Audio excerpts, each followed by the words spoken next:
Okay. चलिए कृतिका जी, आपसे एक फिर से पूछ रहे हैं कि अभी आजकल आप कहाँ पर हैं स्थित? सर मैं अभी जबलपुर में ही हूँ। उसका रीज़न ये है सर कि मैं यहाँ पे बॉम्बे में जॉब करती थी। कॉलेज-वॉलेज कंप्लीट किया था, इंजीनियरिंग कंप्लीट हाँ। की थी जबलपुर से ही। नाना-नानी के पास बड़ी हुई जी, थी जी, बताया था उन्होंने, जी। एंड जब ग्रेजुएशन कंप्लीट हो गया तो कॉलेज से ही प्लेसमेंट में जॉब लग गई थी। हाँ, तो हाँ। फर्स्ट टाइम बॉम्बे आई थी जॉब करने। ओह! ओके। जैसे यंग 21 ईयर ओल्ड हर जैसे बच्चा आता है छोटे शहर से। जी, जी। एंड सब अच्छा था। मतलब हमेशा एक नॉर्मल हैप्पी फैमिली में बड़ी हुई हूँ सर।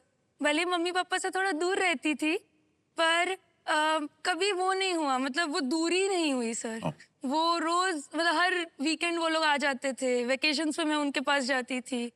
तो मैं ये नहीं बोलूंगी कि मतलब अलग रही हूँ, मैं ये बोलूंगी मतलब आई एम लकी कि मेरे पास 3 सेट ऑफ पेरेंट्स थे वाह! क्या हमेशा। बात है। जी, अच्छी बात। एंड सब कुछ अच्छा था सर। दिवाली पे घर गई थी, हम बंगाली हैं, हमारा काली पूजा होता है जी, जी, दिवाली के बिल्कुल रात सही। को। And sir next morning exactly next morning सुबह का टाइम था। पापा न्यूज़पेपर पढ़ रहे थे, मम्मी अपना काम वाम करके वो नहाने गई थी। तो वो नॉर्मल डे नहाने गई थी। तो पापा ने नोटिस किया बहुत देर से कि मम्मी मतलब जैसे होता है ना, नल खुला है, मतलब पानी सिर्फ गिर रहा है, कुछ हो नहीं रहा है, मतलब कोई डाल नहीं रहा है, कोई शावर नहीं चल रहा, कोई आवाज नहीं आ रही। तो पापा को लगा ऐसे ही होगा। थोड़ी देर बाद पापा ने सोचा कि नहीं, इतना टाइम तो नहीं लगता नहाने में। तो उन्होंने जाके ऐसे बाथरूम के बाहर नॉक किया तो नहीं सुना, कुछ रिस्पॉन्स नहीं आया। फिर उन्होंने 2-3 बार बुलाया मम्मी को, तो भी कोई रिस्पॉन्स नहीं आया। तो उनको तब थोड़ा सा बोलते ना सस्पिशन हुआ कि अरे क्या हो गया। एंड फिर उसके बाद सर हमको दरवाज़ा तोड़ना पड़ा बाथरूम का। एंड देन वी रियलाइज कि मम्मी एकदम अनकॉन्शियस नेकेड पड़ी हुई थी नीचे।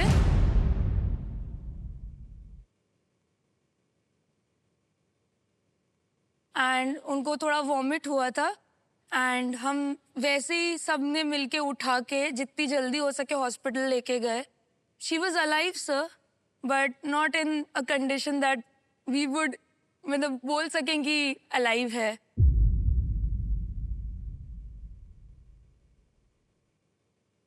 जैसे ही लेके गए कैजुअल्टी रूम में गए एंड साथ ही साथ डॉक्टर ने पहली चीज़ ये बोली कि we'll have to ventilate her, ventilator लगाना पड़ेगा, उनको सांस नहीं आ रहा है।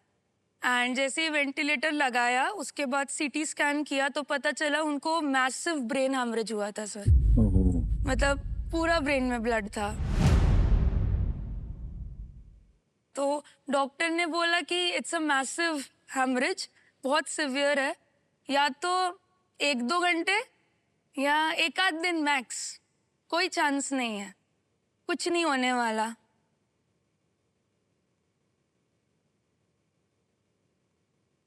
तो वो मंदिर होता है ना हॉस्पिटल में, मैंने वहां जाके, हनुमान जी का मंदिर था, और मैंने सिर्फ इतना बोला था कि भगवान ऐसा मत करो कि आज गिरी और आप लेके चले जाओगे। एटलीस्ट गिव मी दैट, बोलते ना, अपॉर्चुनिटी कि मैं कुछ सेवा तो करूं। And I will do it, मैं कभी उफ भी नहीं बोलूंगी। बट एक बार तो वापस दे दो, मैं बात तो कर लूं उनसे अपनी।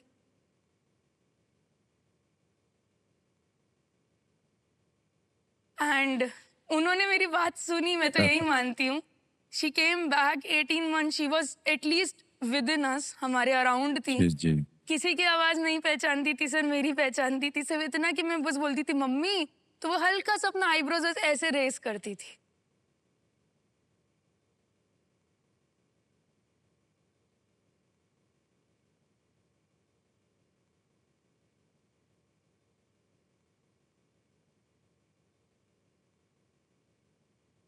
हम लोग 18 months in and out of hospital थे, जिसमें से 4 बार she went on ventilator, fourth time she didn't come back.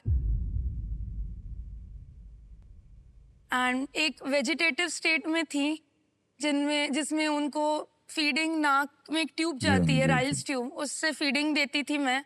हर 3 घंटे में 200 ml लिक्विड, दिन में 6 बार।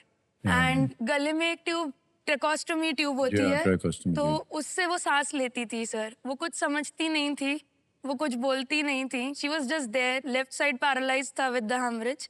एंड बस घर पे एक रूम था जो पूरा आईसीयू बनाया था, सक्शन मशीन लगता था वो क्लीन करने के लिए सर। तो जब ये सब चीज़ें आई पड़ी तो समझ नहीं आया सर, कभी कुछ ऐसा सोचा नहीं। मैं सिंगल चाइल्ड हूँ अपने मम्मी पापा की। मुझे अभी भी याद है सर, दिवाली का जस्ट नेक्स्ट डे था, हॉस्पिटल खाली था ऑलमोस्ट, एंड मैं बहुत रो रही थी रिसेप्शन एरिया में, बहुत रो रही थी। एंड देन मैंने हल्का सा मुड़ के अपने पापा को देखा, एंड मैंने अपने पापा को कभी वैसे देखा ही नहीं सर, लाइक लॉस्ट।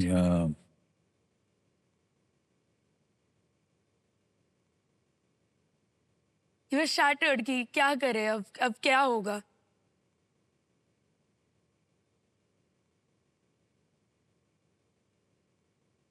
तो मुझे था कि अब क्या करे, तो डॉक्टर्स ने बोला कि 36 डे फर्स्ट टाइम थी वो हॉस्पिटल में आईसीयू में। फिर डॉक्टर ने बोला अब तो घर लेके जाना ही पड़ेगा आपको, जब वेंटिलेटर से हटी, कि बट यही है रियलिटी, अब आप कुछ कर नहीं सकते। तो लोग बोलते ना नर्स रख लो, ये कर लो वो कर लो। सर मुझे पता नहीं क्यों मेरा दिल नहीं माना, मुझे था कि अभी मम्मी को नर्स की नहीं, उनकी बेटी की जरूरत है।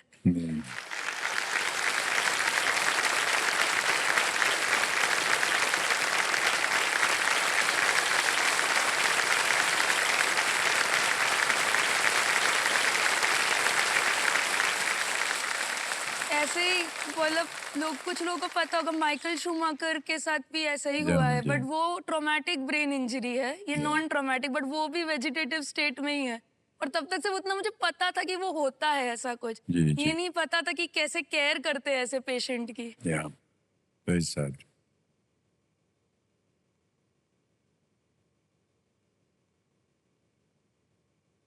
यही हम जानना भी नहीं चाहते थे और बात भी नहीं करना चाहते थे, लेकिन आपने अपने मन से इसकी बात की है। और सर मुझे लगता है, छोटी सी बात है, कि मैं भी पहले शेयर नहीं करती थी। देन आई रियलाइज सर, ऐसे all over India, all over the world बहुत ऐसी फैमिलीज हैं मेरी तरह। जब मैं थी आई वॉज लॉस्ट, पता नहीं था, क्योंकि लोग तो आके आपको सिर्फ वो एक बेसिक बोल के चले आते हैं, अरे अब तो भगवान है ये। बट आप अपने मतलब पेरेंट्स हर चीज़ सिखाते हैं, जीना, बड़ा होना, नौकरी करना, ये नहीं सिखाते ना कि उनके बिना कैसे रहते हैं। हाँ,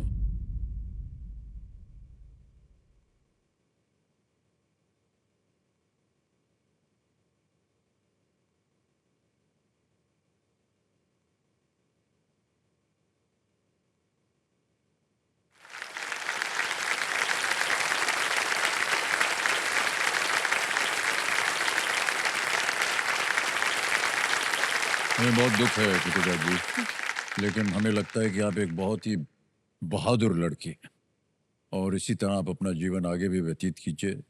आपके मौसा मासी हैं साथ में आपके, और भी आपके बुजुर्ग हैं आपके आसपास, यस तो सर। सब आपका हाथ थामे हुए हैं और आप अपने जीवन को और सुंदर बनाइए।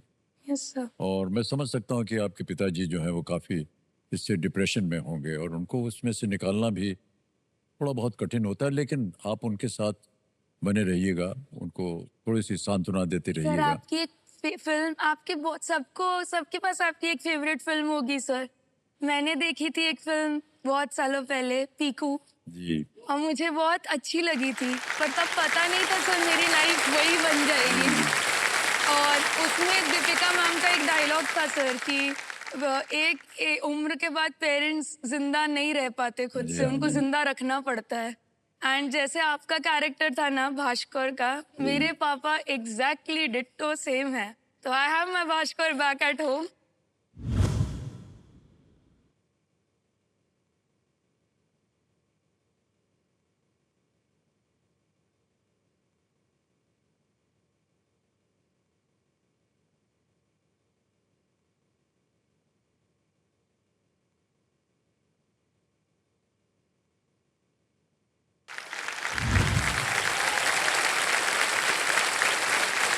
हम भी वही, उनका सिर्फ टेस्ट रिपोर्ट देखते रहते हैं, बीपी चेक करते रहते हैं। He is as stubborn as that character.